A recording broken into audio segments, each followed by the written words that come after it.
kind of Matariki week. You know what I mean? When it's Christmas at the end of the week, we just call it Christmas week, and we've kind of got that holiday weekend vibe. Well, certainly I have, as I mentioned beforehand, flying to Dunedin this afternoon, so my weekend starting early. Joining me in the studio, though, Justin Smith, part of head of our digital media team. Kia ora, welcome to the studio. Te Mārie, Andrew, e pehe ana. Is there a particular greeting that I should learn for Matariki? I wonder, actually, is it much like, I like what you said before about te wiki o te Matariki, for which, te wiki o te reo Māori, Māori Language Week, they have specific greetings. I don't know if there is one for Matariki, to be honest. We'll work on it. Yeah. We'll work on it for we next year. We can workshop that offline. Exactly. So, what does it mean to you? Because honestly, we're all still getting used to the idea. I know that this has been a tradition for thousands of years, but Māori and Pākehā, we're going, there's this new thing. How do we do that? How do we take our faith and our background and our culture? How do we lean into this? How do we make Matariki part of who we are as people of Aotearoa?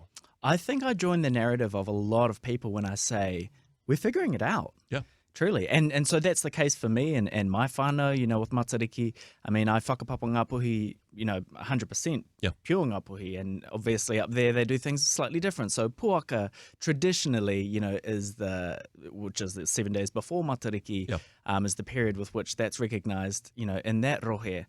That said, Matariki in and of itself wasn't a massive thing for me. However, in the sort of, last couple of years as it's come to the fore, has become an opportunity for me to actually, put a flagpole on the ground and go, hold on, stop, breathe, change of seasons, especially at a time of year when there's not a lot going on, really, and to go, remembrance, celebration, harvest, food, family.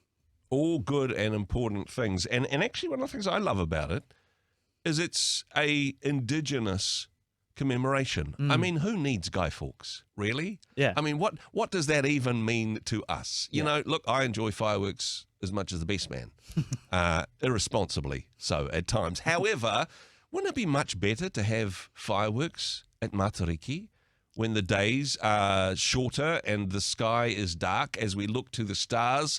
Let's light some bangers. You know what? I'm right there with you, and I understand, everyone with the animal concerns and other things. No. Nothing against your dog, sorry. That said, I remember a few years ago, my two sons, who are now 14 and 10, Matariki, for them, from a school perspective, is hugely centered around kapahaka and a lot of Matariki festival. And so, my son was trying to get out the door to school at 6 a.m. this morning to go and partake in the Matariki boil-up. He'll perform at 7 p.m. tonight at a school. Like, it's really ceremonious and awesome, but it's a really funny thing at this time of year to have these after-school celebrations because, as I've experienced the last few years, it's pitch black by 6 p.m. And so you've got a school which is traditionally, safe and everyone can see everything at spring festivals.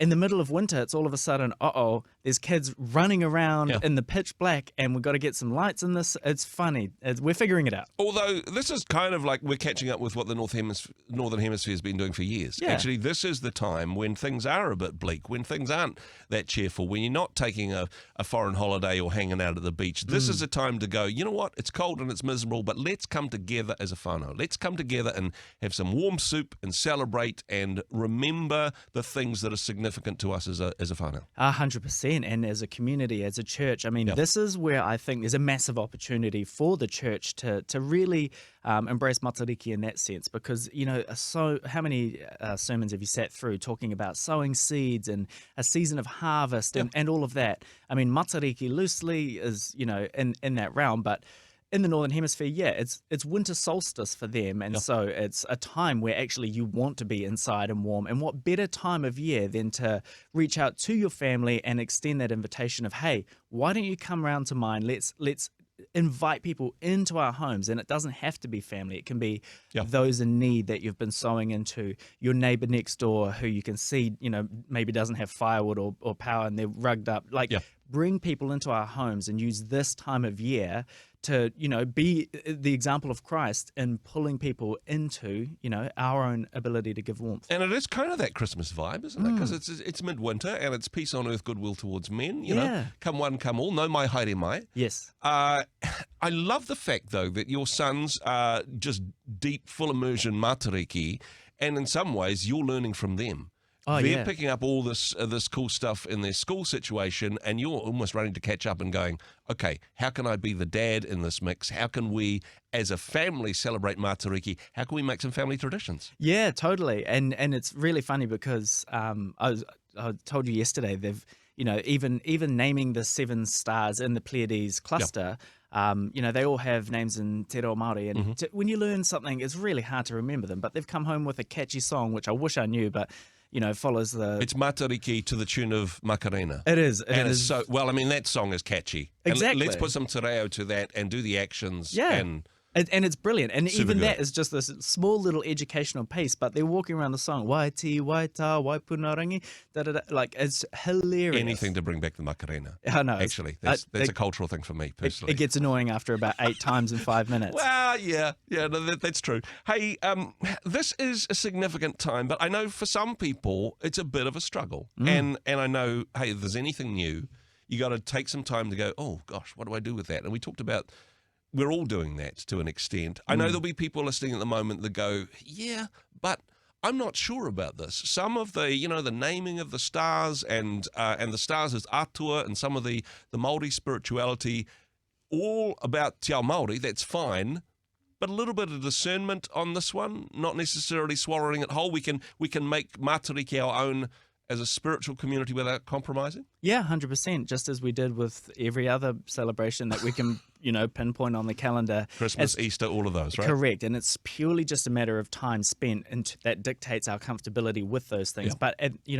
all throughout the history of, Christianity, have people had to navigate and figure these things out and, interpret Scripture and its implication and how you outwork, what it is that we translate and understand the meaning to be. Because if you go back 500 years, the way they did Christmas is certainly not the way we do it now. Certainly not. Yeah, it's slightly less commercial. Yeah, exactly. Yeah, I mean, that would be the worst possible outcome, is if Matariki goes commercial before it becomes spiritually significant. I don't know, that would be the worst of both worlds, right? Yeah, that would be awful. But I mean, for me, the big one for me personally, and it's why I'm wearing this taonga today. It's this period of remembrance, and this hair, this taonga that I'm wearing, this heimanaya was gifted to me by my grandfather, who passed earlier this year. Wow. This is the first time I've worn it today, because there's a special occasion happening with Andrew Fraser leaving. Yep. But I wore it today because of that event, and also for the season as well, because it's Matariki. And I finally felt, you know what, it is a time and a season worthy of wearing this, and for me to remember my grandparents, and through that, my grandmother on the other side of my whānau as well. And so it's this beautiful time. And when I put this on this morning, early in the morning when my son woke up, he went, "Dad, you're wearing it.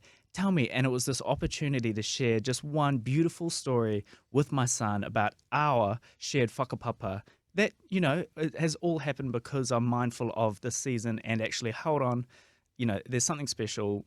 I can make it special for me, and this is how I'm doing it. That is absolutely wonderful. And making that about your family, both the generations past and also the generations to come, and weaving that all together. Well, happy Te Wiki o Te Matariki, the new term that we've possibly invented today. We'll work on it. Justin, thanks for joining us on the program today. Anytime. Hey, thanks very much for joining us in the Rhema studio. Thanks very much for watching the interview.